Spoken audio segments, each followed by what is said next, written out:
ছিল।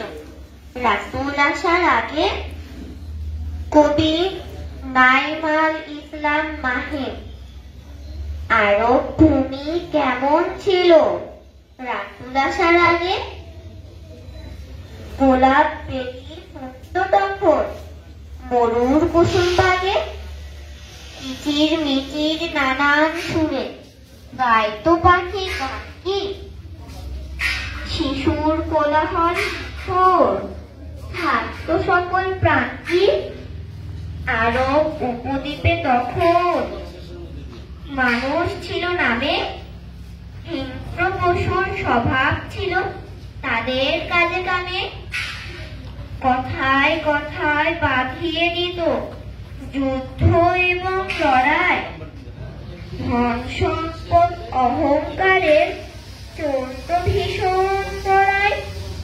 হাট বাজারে আসত মানুষ, চলত বেচা কেনা, মানুষ কিনে দাস বানিয়ে রাখত সেথায় কেনা।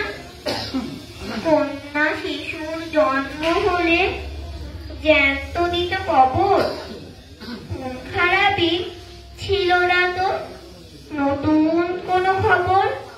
আসসালামু আলাইকুম।